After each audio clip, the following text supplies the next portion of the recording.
NectarzWithin, all about mind, life, and soul enhancement. You brought in stoicism. I practice stoic in most of my area of life. And one of the stoic thing which I have is having five plans, A, B, C, D. I first always plan for the least case. What happens in the least case? Once the least case is satisfied, okay, that's it. For example, plan D is, okay, I knew what is a plan D. Then I start planning, because this way I minimize my negative emotion, because you are talking about it. Because I knew at the least case what I do. So I'm always in a sane state. Okay, I knew. If not A, B. If not B, C. If nothing works, I can stay.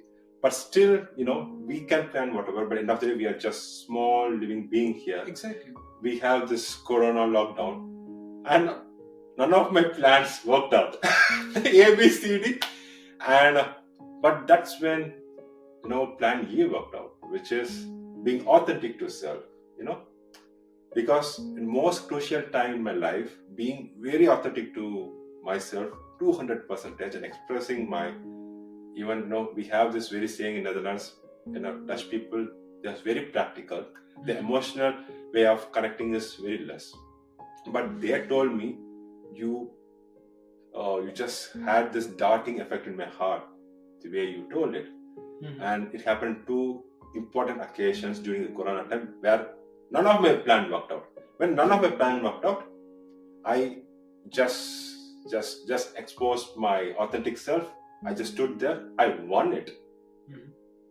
And in coming to the question, was there any event in your life wherein your authentic self played a vital role in your growth or in your development? Growing up back in India, you tend to sometimes have a very people-pleasing personality. I think most of us, we are not raised as very individualistic in India. We are raised as, family first, elders first, treat elders kindly, and all those things, which is absolutely true. It's an amazing thing in Asian cultures that we give virtues to those. But sometimes it also crushes our individuality. And I have noticed that when I was working with different colleagues back home in India, I was always trying my best not to outshine them or say anything in a meeting or something which will make it look like, okay, they have not done the work. Because sometimes I've also been in places where some others have not done the work, and I know this is not the truth, there is something else to the problem, and I can say it, but I've always tried to control myself and no, I should not say this, I should not speak up, because it's gonna bring bad name to my senior or my manager or something like that. And when I came to Netherlands, I kind of also had the same perspective. I was trying to be very quiet, and I was trying to not really speak up, and only here I realized that they don't really care. If you have the right answer, if you don't speak, that is the crime. If you are keeping quiet, and if your manager later knows that you had the answer to the question and you had the solution and you didn't speak up, they will make you accountable. Why didn't you speak up? So only here I started realizing, okay, I can be myself. I also learned how not to be rude, because you can also tend to be rude when you're really speaking your mind. So sometimes you can also say, I don't know and no. Yes. Yeah. So you can also really say that I don't know. That is something very valid, because that is also not something that was really appreciated back home. But here you can really say, I don't know. Maybe I'll take some time to investigate and come back. Give me 2 days. On this day, end of day, you will have the answer. I think they really appreciate it. But also, if, for example, if someone is not ready, you can also volunteer and speak up, and you can just be yourself. I really appreciate that part of the culture here, and I really appreciate that. And I think that is where I realized, okay, I can be myself. I can say what's on my mind with, of course, not disrespecting anyone, but I can give my opinion provided it contributes to the conversation. It has helped me a lot in my career, because without being that authentic self, I don't think I would have jumped so much in my short career, because I've been here for only 6 to 7 years working. I also studied here for 1.5 years in my 8 years, and then I had a short break back home. So I've been working only for 6-7 years, and I've already jumped many roles, and I'm now almost to the level of going to the department lead kind of a role. I think this kind of a trajectory will not be possible if I didn't really express myself and I didn't use the opportunity to actually be myself. And I'm really thankful that people around me here also allow that. And I wish everywhere we had this kind of like culture to actually be yourself and bring your 100% authentic self to the table, because workplaces really benefit from that. Most of our audience and viewers are from India. In that case, what would be a tidbit for them in this context? Yes, I think it is not easy being your authentic self at work. You always feel like you have to put on a facade or a mask. If your workplace or your work culture is limiting your potential and is putting barricades whenever you try to express yourself, whenever you try to really speak your mind only in the benefit of the business, you're not putting roadblocks. And if you're really a very bad employee, that's a different story. But if you're a good colleague, if you're trying to speak something good and try to bring good initiatives, and if someone is constantly blocking, I think you should really think about whether it is doing you any service by being there, because you're limiting your potential there. There are many other factors, so it's very easy for me to sit in a very privileged environment and speak all these things. So if your workplace is limiting, just see if it's really worth it, because you have a lot more to prove and grow in life if you're in the right place and given the right opportunities, and that is how you can really go up, go to the right places in life. Yeah, we spoke now on the work context, but what would be your tip or input for people to be authentic self or steps or something in their personal life or in the zone they are safe enough?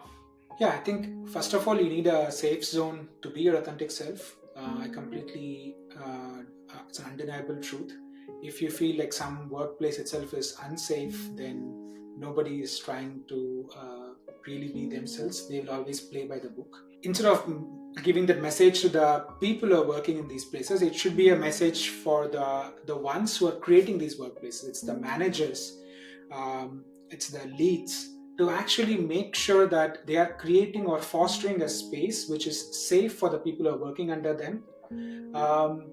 It is something I constantly do. So now, even though we all work in companies here, many of our teams we have colleagues, a lot of colleagues from India. We have a lot of offshore colleagues from India. So whenever we have offshore teams, I take it as my prerogative to be the coach for the team. So I join whenever I notice that, okay, some offshore team is being recruited. I will say, okay, I'm going to be there, especially if it's from India. I'm going to be there. I will be the coach. My main job is not to demotivate our Indian colleagues, but to actually make sure that they speak up.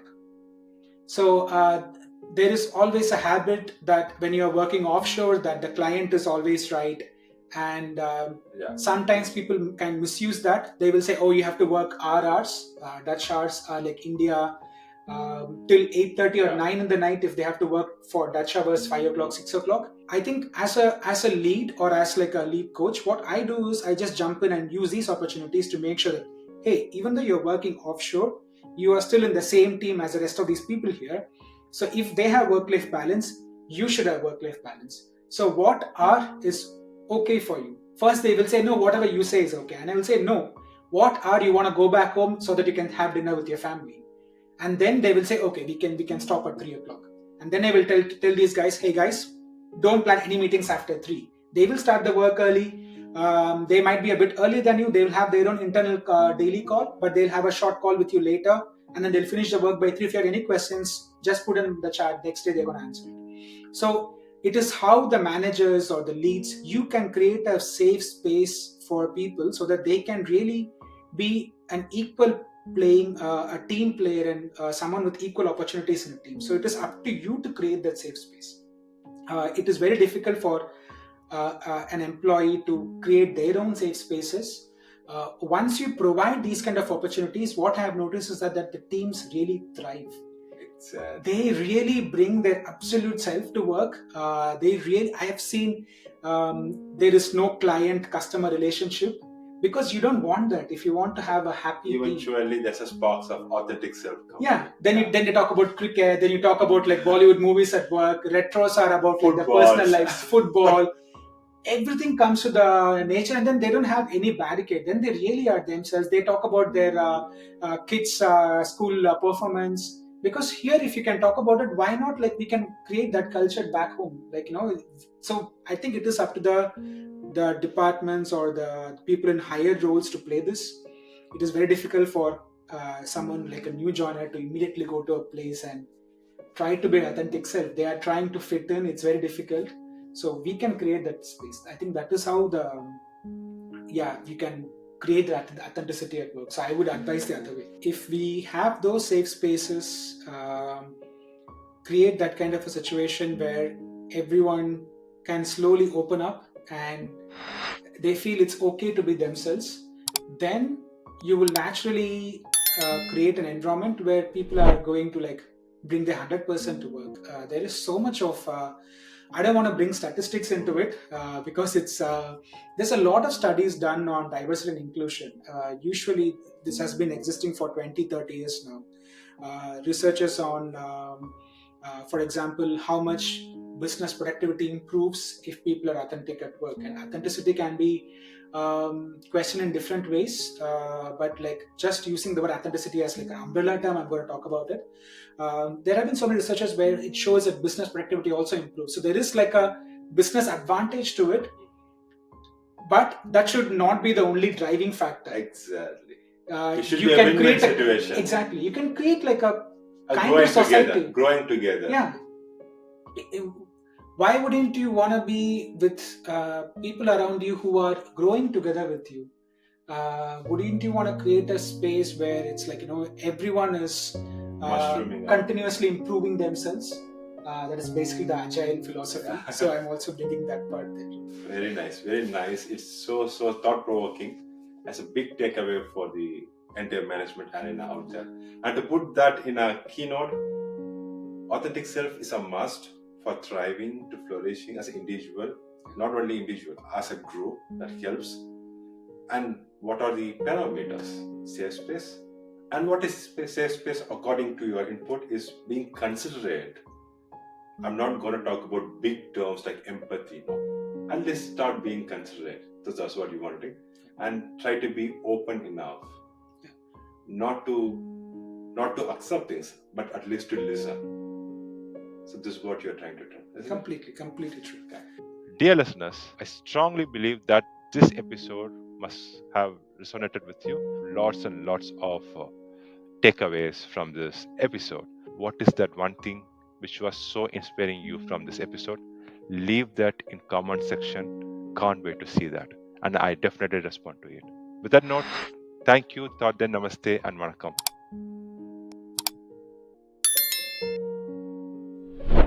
Transforming minds and enriching lives.